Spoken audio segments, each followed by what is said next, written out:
Tere tulemast kanalile Vaid 64. Teie jaoks võib-olla pildi järgi ei olegi nagu midagi vahepeal juhtunud, aga tegelikult on see mootor kokku pandud ja sellega on siin tehtud testisõitu. Ja see testisõit kahjuks siia eestikeelsele kanalile ei jõudnud, aga ta on nähtav minu venekeelsele kanalile.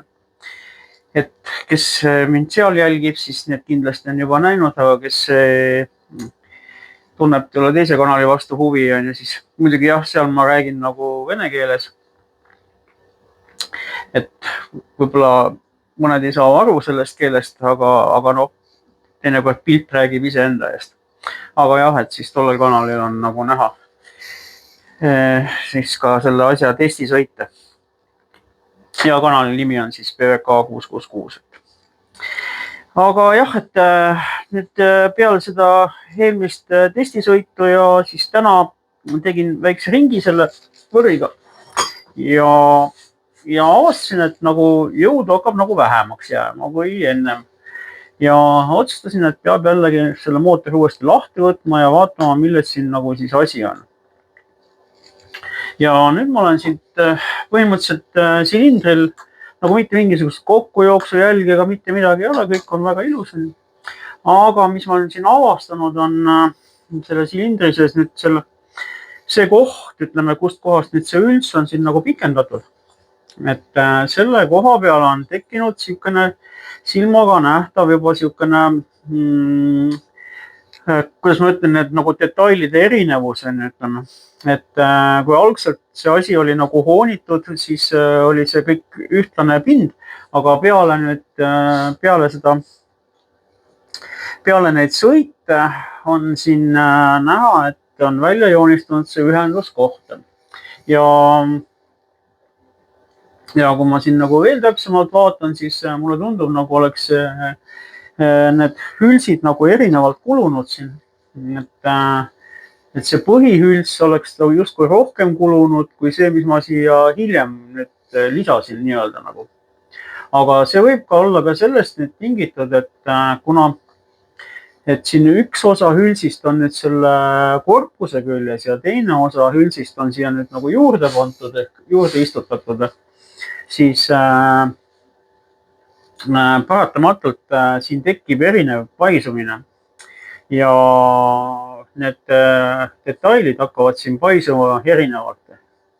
Ma nüüd ei oska küll öelda täpselt, et mis suunas, et milline detail siin rohkem või vähem paisub, aga ütleme, et selle pildi pealt, mida ma siit näen praegu, on näha, et see paisumine on erinev. Ja kui ma siit, ütleme, sellest ühenduskohast üle tõmban siin küünega, siis põhimõtteliselt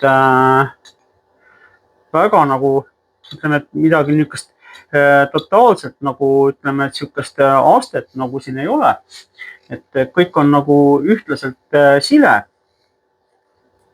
Aga mis siin nagu minu arust võib nagu tekkida on see asi, et kui need hülsid nii-öelda siin omavahel hakkavad paisuma erinevalt, siis tekib selle ühenduskoha peale tekib niisugune aste ja kolvirõngas hakkab jääma sinna astme taha kinni. Ja kui kolvirõngas jääb sinna astme taha, siis ta tegelikult ei ole enam rahulikult siin omas pesas, vaid hakkab siin pesas hüppama. Ja see hüppamine on nagu sellepärast paha, et siis kaob nagu ütleme, et selle rõnga tihedus hülsi suhtes ära. Ja praegu, kui ma vaatangi seda rõngast siin, siis üleval on niisugune L-rõngas mul. Et kui nüüd siit tähelepanelikult tegelikult vaadata, ma ei tea, kas äkki fokusseerib ära, siis kui siit ülemist serva vaadata, siis see ülemine serv on nagu hele. Kuigi ütleme, et siin tegu vist on maailmarõngaga, mis on siis kroomitud, aga ütleme, et see ülemine valge serv tegelikult räägib sellest, et probleem ongi just nimelt selles teravas servas, mille taha, ütleme, see rõngas nagu jääb kinni ja põhimõtteliselt hakkab siit rõngal nagu serva ära lõikama. Nüüd, mis ma nagu seoses sellega nagu välja mõtlesin, on siukene asi, et tuleb teha ühesõnaga mitte, et see hüls oleks nüüd siin ilus sile ja ühtlane, eks ole, ja silmaga hea vaadata, vaid tegelikult see hülsi ühenduskoht ehk et need teravad servad tuleb ära gaasida. Et peab tekitama siia ala siukene kuni 1/10 siukse soone, et siia tekiks nagu siukene pehme üleminek, et meil ei hakkaks enam see rõngas siia taha kinni jääma. Et ühest küljest jah, et kui see rõngas siia nagu süstemaatiliselt jääb taha kinni, siis lõpuks ta lihtsalt lõhub selle rõnga ära ja siis on tagajärjed veel hullemad. Aga jah, igatahes nüüd ma olen otsustanud jah, et ma teen selle hülsi uuesti nagu ringi, et võtan ta treipinki ja põhimõtteliselt lasen siia selle ühenduskoha peale väikse soone sisse. Ma arvan, et ma väga ei kaota sellega, et lihtsalt siis on selle rõnga jaoks on see üleminek natukene nagu pehmem ja sujuvam ja et ta ei hakka nagu seda rõngast siis niimoodi nagu lõhkuma ja hööveldama. See on põhimõtteliselt sama asi nagu nende ülepuhkeakendega, et pärast silindri puurimist või töötlemist tuleb need kindlasti ära pehmendada sellest, et muidu nad hakkavad lihtsalt rõngast lõhkuma. Et sama teemaga siin on. Et muidugi jah, et ütleme selle paisumise vastu ma ei saa siin midagi teha, et see paisumine ikkagi jääb erinev. Aga mida ma teha saan, ongi see asi, et ma saan selle ülemineku teha natukene pehmemaks. Et sellest ehk on abi. Aga muidu iseenesest nagu mootor nagu tõmbas suht hästi. Et panin siia külge siis veel Riga 13 sumbutaja ja täiesti originaali esialgu.